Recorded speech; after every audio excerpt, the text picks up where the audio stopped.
Nós temos aqui a informação de que houve um acidente próximo ao campo de Marte, aqui em São Paulo. Um helicóptero caiu perto do aeroporto. De acordo com o Corpo de Bombeiros, o acidente aconteceu na Avenida Santos Dumont, na zona norte de São Paulo, e pelo menos 2 pessoas foram socorridas pelo SAMU no local.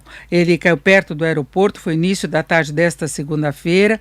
Há possibilidade de haver vítimas, por enquanto, são as primeiras informações passadas aí pelo Corpo de Bombeiros, que está no local, e as pessoas estão sendo socorridas por uma viatura do SAMU.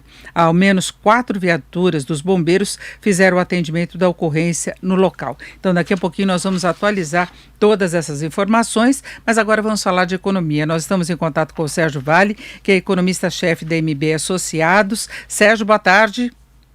Boa tarde, Denise. Bom, Sérgio, nós estamos acompanhando aí as idas e vindas das projeções do mercado em relação ao andamento da economia brasileira. Estamos num momento meio de indefinição, saem alguns indicadores que são surpresas positivas, como nós tivemos com vários deles no mês de março, quando já se imaginava uma retração da atividade econômica, inclusive no primeiro trimestre, mas o mercado continua piorando as projeções, por exemplo, em relação à inflação. Relatório Focus de hoje elevou a previsão de IPCA para 5,04%, está lá perto do teto da meta, que é 5,25%, subiu a projeção do ano que vem para 3,61%, aí já passa do ponto central da meta. Em relação ao crescimento da economia, elevou a projeção do PIB deste ano para 3,14%, mas cortou do ano que vem para 2,31%. Eu queria saber como é que você vê hoje o andamento da economia e as expectativas que se tenta criar, por exemplo, em relação ao avanço da reforma tributária, da reforma administrativa. A gente até vê movimentações concretas no Congresso nesse sentido. Pois é, Denise, olha, nesse curto prazo, de fato, quando a gente olha os dados de atividade de março, de abril, a gente tem números que parecem ser positivos, porque na comparação com o ano passado, que foi uma base muito ruim, foi início da pandemia com mais agressividade, as pessoas tiveram que ficar em casa com mais intensidade do que aconteceu esse ano. A gente vai ver muitos números aparecerem na comparação com o ano passado muito fortes. A gente precisa identificar o que está acontecendo agora, olhando esse dado na comparação com o mês anterior. Então, é março contra fevereiro, abril contra março, que vai dar uma indicação melhor do que a gente está vendo do que está acontecendo agora, nesse momento, na margem, na economia. E os dados que a gente tem visto, especialmente em relação a março, que a gente daqui a pouco vai ter uma quantidade maior de informações, é que essa atividade piorou, sim, em março em relação a fevereiro, e provavelmente, pelas indicações ainda preliminares que a gente tem em abril, também continuou piorando nesse mês, porque foi o mês mais concentrado em relação à paralisação da atividade, e por conta disso é mais provável que tenha mais efeitos. Mas, de qualquer maneira, o que a gente tem para colocar nesse primeiro semestre é que talvez possa ser um pouco melhor do que se imaginava a princípio, especialmente ali em fevereiro, começo de março, que havia uma preocupação maior com o que aconteceria em relação à pandemia que estava se acelerando. Eu acho que a gente vai conseguir entregar um resultado de atividade um pouquinho melhor do que se imaginava nesse primeiro semestre. Não ajuda na composição do ano como um todo, infelizmente. A gente ainda está falando de um crescimento que deve ficar entre 2,5% e 3% em 2021. Um pouco mais, um pouco menos, vai ficar por aí muito provavelmente. A questão toda agora é que a gente tem que ter o foco para sair desse processo de queda, de desaceleração de atividade que a gente está vendo agora. A gente precisa seguir alguns caminhos, né? Primeiro, obviamente, a vacinação, a aceleração da vacinação, que a gente está vendo começar a querer acontecer agora. Eu diria que o segundo semestre, especialmente mais para o fim do ano, a gente vai ter isso bastante bem encaminhado e a gente vai ter uma sinalização mais forte de recuperação por conta disso. Agora, um outro elemento que preocupa é justamente o ponto que você tocou em relação às reformas, né? Com toda a questão da CPI sendo discutida agora, a própria pandemia também sendo um elemento de paralisação, e são reformas que são muito duras e difíceis de negociação no Congresso, especialmente administrativa e tributária. A gente tem um pouco de dúvida se a gente vai conseguir avançar com essas reformas ainda esse ano, com a proximidade que está cada vez mais presente da eleição no ano que vem. Então, a gente tem um cenário de 2022 que a gente não acredita tanto nessas reformas agora acontecendo. Vai ser um ano que a gente vai ter que lidar também com a taxa de juros mais elevada, que a gente vai ver acontecer ao longo desse ano, provavelmente chegando a 5,5% no final desse ano, tem impacto no nível de atividade no ano que vem, e por conta disso é muito provável que o crescimento em 2022 acabe sendo um pouco menor do que esse ano, né? O próprio mercado aí está com 2,3%, a gente está com 1,8%, mas me parece que vai ser um crescimento mais próximo de 2% ano que vem, menor ainda do que esse ano. Então tem muitos desafios ainda pela frente para a gente lidar. Agora, Sérgio, você citou essa questão, por exemplo, dos juros, que podem ser um limitador na retomada do crescimento. O Banco Central está preocupado com o comportamento da inflação, embora se veja hoje a inflação com muito mais problemas do lado da oferta do que do lado da demanda, que ainda vem meio que patinando por causa dessa questão da pandemia. Agora, a gente tem outros fatores. O orçamento, ele pode até ter trazido um pouco mais de tranquilidade para o mercado, porque se imaginar uma situação ainda pior. Agora, tem rediscussão de cortes que foram relevantes. Pega, por exemplo, a área da construção, o programa de financiamento aí da Casa Verde e Amarela, antigo Minha Casa Minha Vida, cortes para o censo, cortes para a área do meio ambiente, que agora o governo tem um compromisso diferente, formalizado na cúpula do clima. Então você vê que esse orçamento, ele também atrapalha várias áreas de governo, não é?